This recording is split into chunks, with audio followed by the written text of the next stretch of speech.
Assalamu alaikum. My name is Dr. Ismail Abbasi and I'm working as an assistant professor in higher education department. Today I would like to talk about kind of verbs. Verb, as you can see, is defined as a word that shows actions, and the action can be physical as well as mental. For example, he is riding a bicycle, she is jumping, and you are thinking. So, verb are extremely important in a sentence, and as you can see the various examples that are displayed before you, all these examples denote some kind of action, and these actions are completed with the help of verb. So verbs play probably the most important role in any sentence or completion of any sentence. So there are various definitions that I would like to talk at the start, that what a verb can actually be. A verb is an action word. It shows the action in the sentence. Like you can see, the boy is jumping.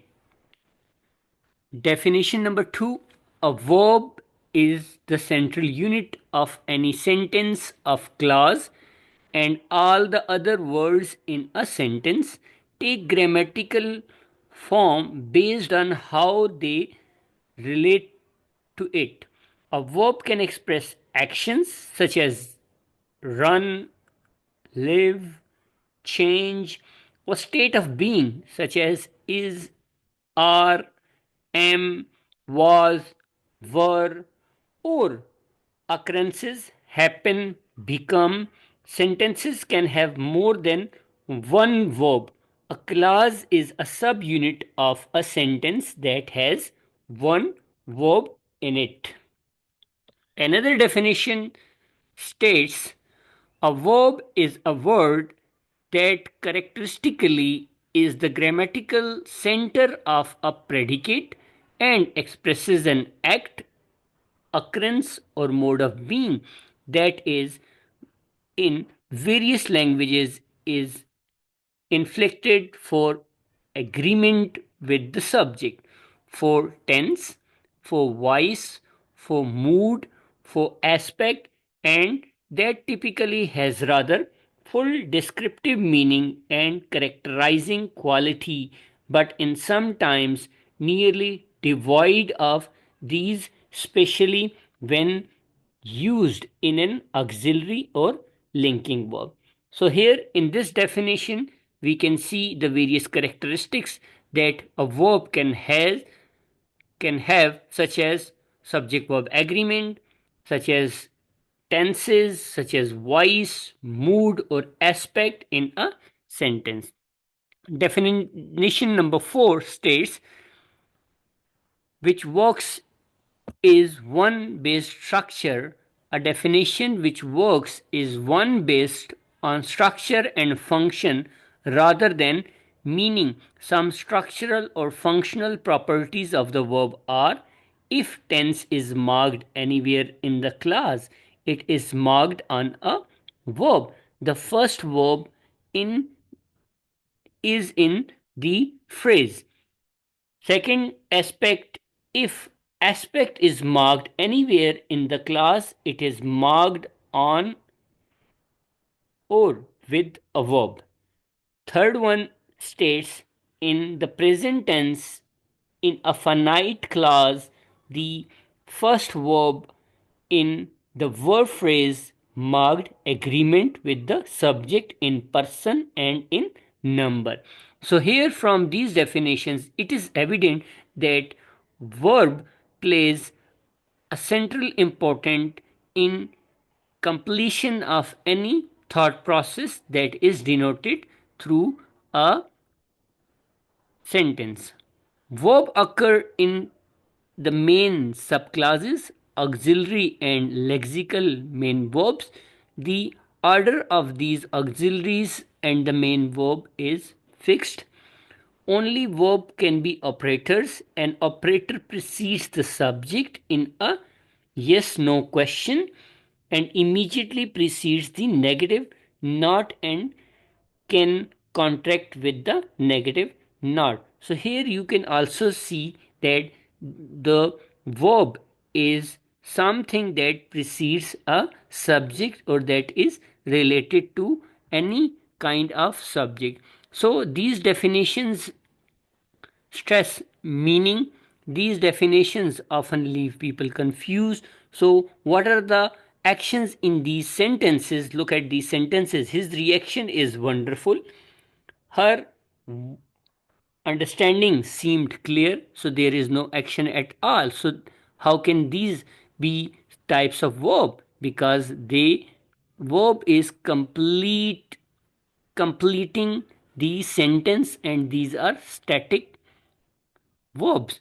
Some definitions stress structure and function. These definitions provide ways to test words to see if they are verbs.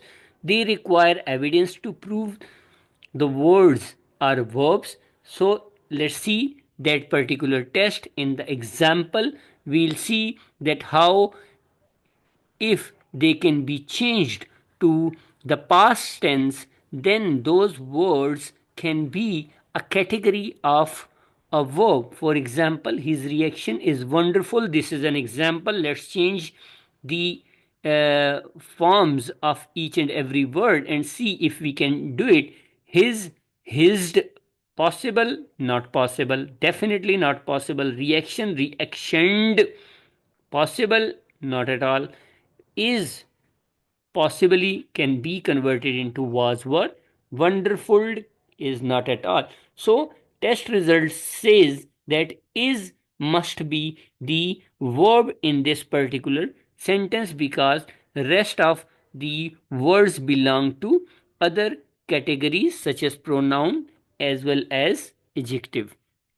So there are various kinds of verb that some verbs have the object with it, and when they have the object with it then they are called as transitive verb. These verbs require a direct object which is a word or group of words that answer the question such as what, whom after the verb. For example, in the sentence the director buys his lunch, his lunch is the direct object. So, in other words, you can say that these are some words where action is transferred from the subject to the object. When the action is transferred, when activity is transferred, when action is transient, then the verb is said to be transitive in nature. For example, Samuel borrowed the moreover, I like all of Katy Perry's songs. Will built a doll house for his 8-year-old daughter. I ate a sandwich for breakfast. Shirin bought a phone for her mother. Noel brought a bottle of wine for dinner. So here you can see that the direct object are affected by the main verb such as borrowed has transferred the action to the mover. Similarly, songs are related to like and likewise the other examples, sandwich and breakfast, are directly related to the ate, which is verb and the second form of eat. Intransitive verb, these verbs do not require a direct object to make sense. For example, in the sentence, the chaplain reads is in intransitive verb. The baby is innocent. The boy is intelligent. So here we can see that the action is not shifted to any other direction, rather the action stops with the subject.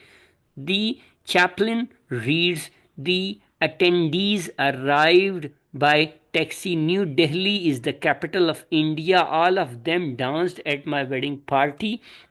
The mosquito bat does not seem to be working. Another example of the kinds of verb which is stative. They describe things such as qualities, states, existence, opinions, beliefs, and emotion. For example, love, want, on, mansion has five bath bathrooms. So here you can see that these types of verbs are called as stative verb.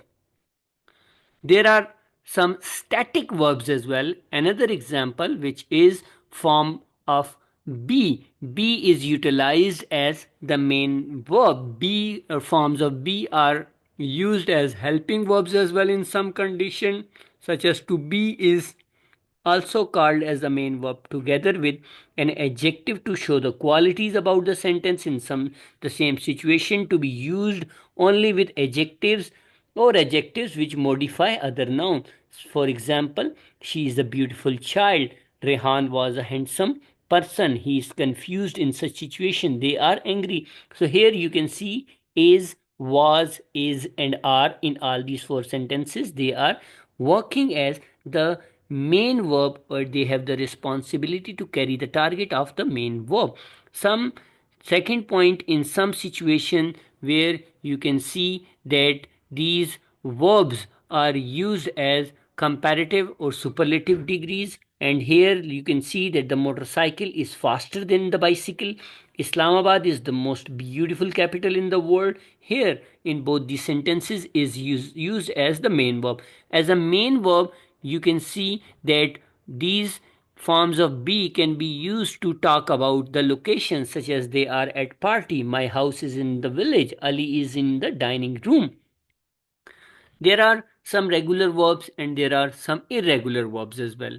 So regular verbs can are those verbs where you can make the past tense from the past participle, and in past participle the past form or past participle form changes the main verb, and ed or d is added to develop the past second and past participle third form of the verb. For example, jump into jumped, slip into slipped, try into tried.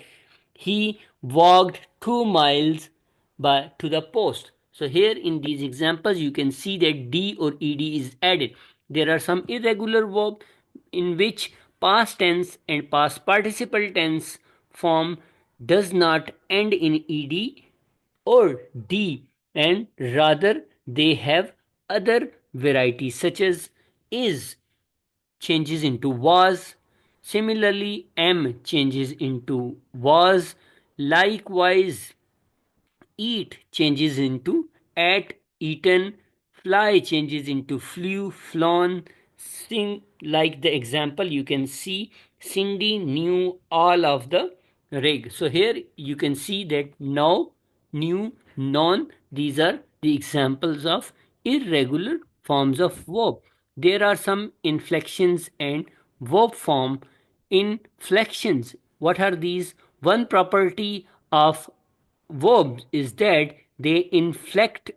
Inflection, and inflection means that they change form. So let's start looking at what we mean by the forms of the verb, second form and third form. In order to do it in morphology, we have to see about the base form or the root form, and which allows us to convert the past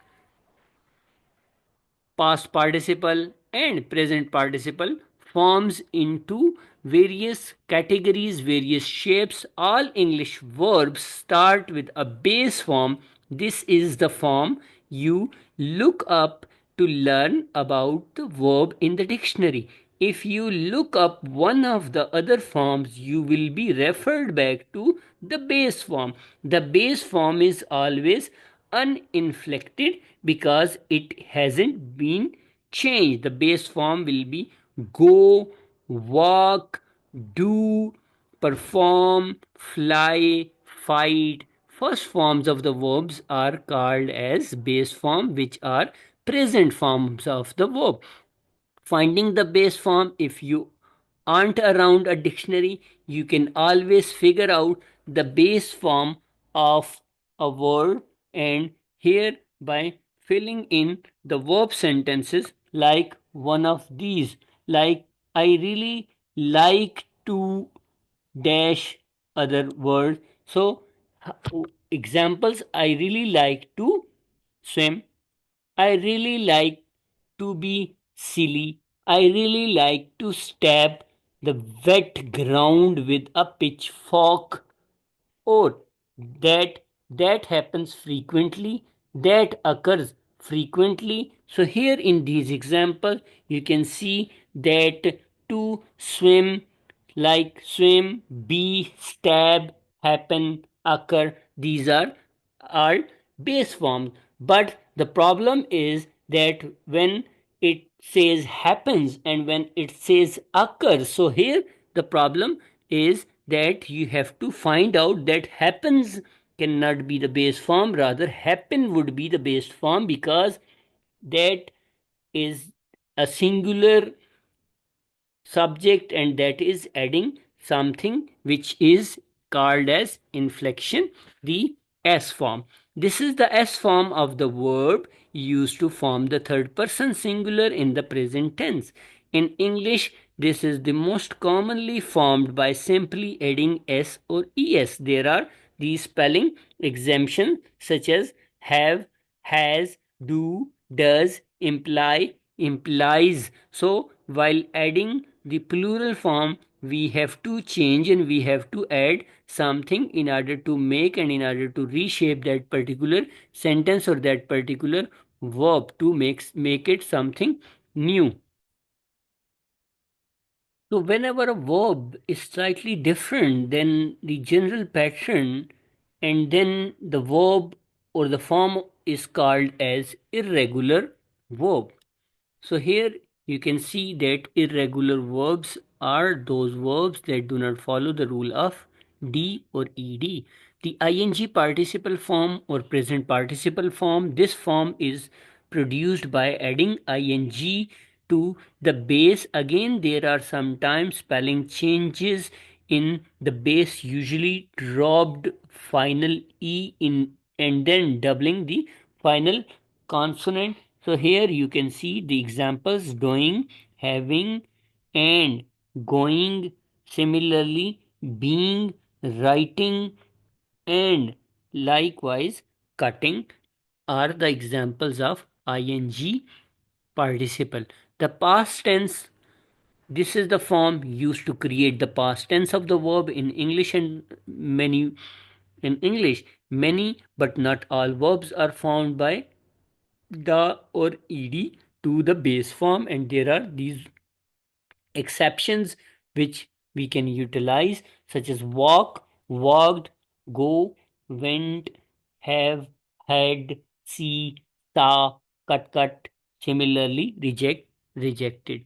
So past tense, like you can see, to figure out the past tense from a verb, inflect the base form in the sentence with a past tense. So here you can see that yesterday and the man, sleep, murder, have, reply, blow. Yesterday the man slept. From these words we can extract these particular examples. Yesterday the man murdered his best friend, or yesterday it happened. So similarly, past participle form, here you can see that for many but not for all verbs, past tense form, the past participle forms are the same, such as walked, walked, traveled. But some examples such as rain, run, and then again rain would be the past form and run would be the third form past participle, and we call them participle because they need some helping verbs, and such as in past participle form or in perfect tenses they would require the help of has, have, had, and the third form of the verb. So here you can see and read these differences on your own. If you have any question, then we can discuss it. Likewise, I would like to go on the irregular form, and that is that you are going to hear about a lot about the forms of be, the base form, and sometimes called as to be infinitive. In infinitive form, and the verb is widely irregular. And before we go it's on, you can see that how the base form be and infinitive to be, s form is, and with the first form of the verb in simple sentences, ing form is being, and past tense is was were, and similarly past participle is been and like been. So modal verbs, here you can see these are some verbs in English which are used as helping verbs as well. So the type of the verb that indicate a modality such as likelihood, ability, permission, request, suggestion, order, obligation, necessity, possibility. They are often used in sentences that predict a future possibility, describe an ability, give advice, make request, or ask for permission. So, modal verbs may, should, might, can, need to can be used as examples of the modern verb. So here are some more examples such as can, may, must, shall, will, ought to, need, be, to, have, to, would, should, and used to. These are the examples of the modal verbs that, and in the situation in which they are utilized, you can see that they are available in the table that is on the right side of the column. So another type of a verb is called as phrasal verbs. So combination of a verb with preposition and or adverbs that have a different meaning from the individual word used to form them, such as ask for, put up with, talk down to, the frustrated business owner closed the shop owing to the breakdown. So here you can see that various verbs take these phrasal verbs such as break, such as ask, such as bear, and you can change the preposition with them, and that changing of the preposition would be changing the meaning, such as break out will have a different meaning than break in, and that would be different from break down, and then they can, the meaning would change with the changing preposition. Next one is infinitive form. The infinitive form of the verb is formed by adding to in front of the base form. The infinitive form is not an inflected form of the verb since no change happens to the actual form. For example, to have, to be, to do, to imply, to run. So infinitive forms are the forms where base form of the verb is used, and here you can see like we just add to the main verb, such as to ask is the example of the infinitive. Normally infinitives are in ordering form, such as to go, and normally the verb is in the ordering form, and we use infinitives to tell about certain situations like I have to go and compulsion whenever there is the kind of some, like you say that in Urdu we add nun alif na, like jana, khana, pina, sona, the those example go, to go, to come, to do, to fight, all these nun alif na would be added in the infinitives.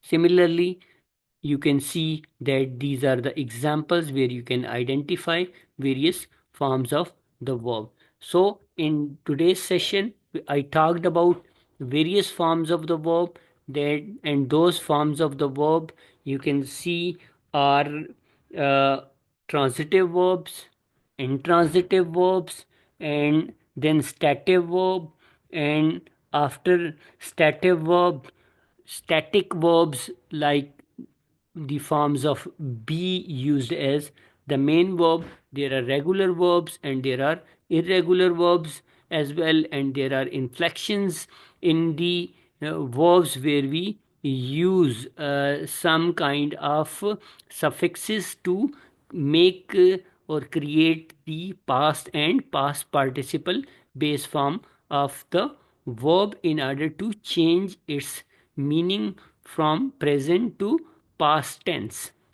Similarly, the helping verbs like is, am, are, was, were, modal verb are can, could, may, might, or likewise phrasal verbs and infinitives can be the forms of the verb. So if you have any question, any query, you can reach me out through the comment section. So stay happy and make others blessed and happy. Allah Hafiz and bye bye.